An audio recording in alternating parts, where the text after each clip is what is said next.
more about all of this with Nicolas Startin, a specialist in politics and international relations at the University of Rome. Nicolas, thanks for joining us. Let's start where that piece ended. Marine Le Pen's protege, Jordan Bardella, the new leader of the far-right party. I mean, do you think he could eventually become not just the presidential candidate here in France, but the president?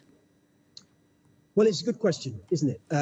Look, Jordan Bardella is still quite a young politician. He's not yet 30. I think it would be a big step up for him to be the presidential candidate in 2 years' time. I think Marine Le Pen, this would have been her fourth attempt as presidential candidate. She's built up a certain trust with voters over the years and has increased her percentage of the vote at each of those three elections. I think it's putting the Rassemblement National into a little period of reflection here about what they can do in terms of trying to overturn the decision, and also, you know, what they should do in terms of who will be the candidate if Marine Le Pen isn't. He is obviously the logical choice. He's the president of the party, whereas Marine Le Pen is the leader of the 100-plus parliamentary group in the National Assembly.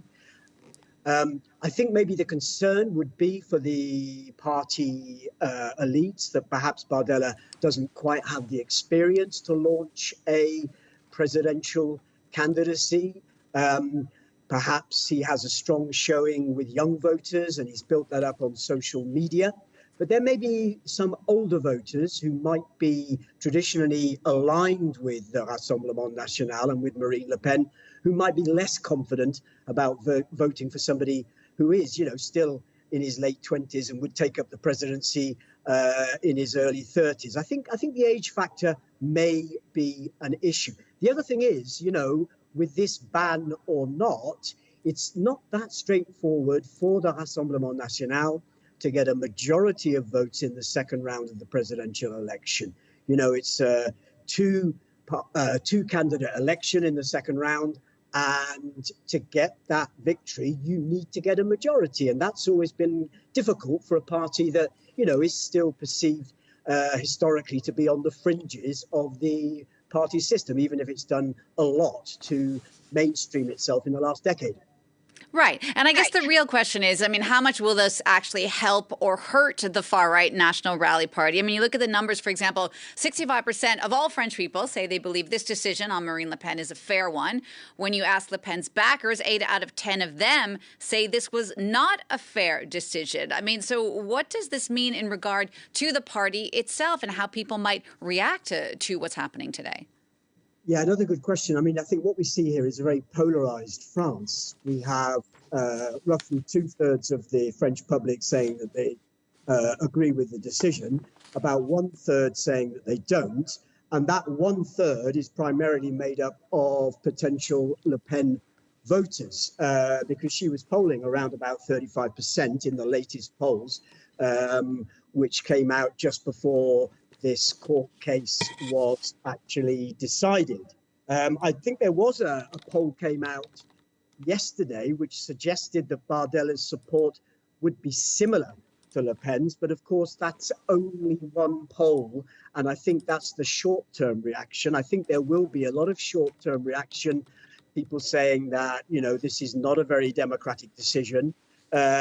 And in fact, you know, we've seen politicians across the political spectrum who seem uncomfortable with this, whether it's Mélenchon on the left, whether it's the Prime Minister Bayrou, or whether it's Darmanin, the Minister for Justice. There seems to be some element of uncomfortableness with the decision. And yet, you know, you could counter argue and say, you know, this is a big trial.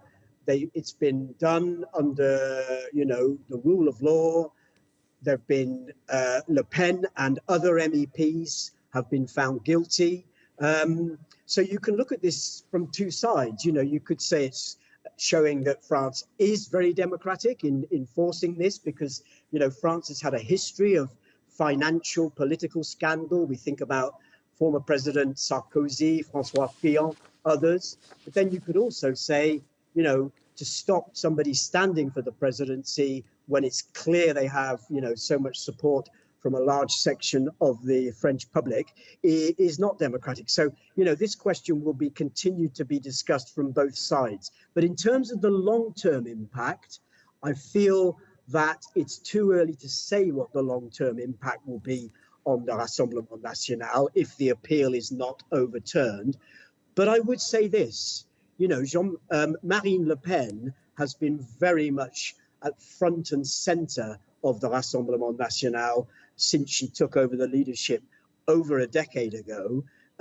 Just to transition to a new leader in terms of a future presidential candidate, it may not be as straightforward as the Rassemblement National assume. And it also depends as well who's going to be contesting in the mainstream of French politics, who would be the candidate in the second round. I don't think this makes it any more likely that we're going to see a Rassemblement National president in 2 years' time. Does it make it less likely? It's too early to say. Will the appeal be overturned?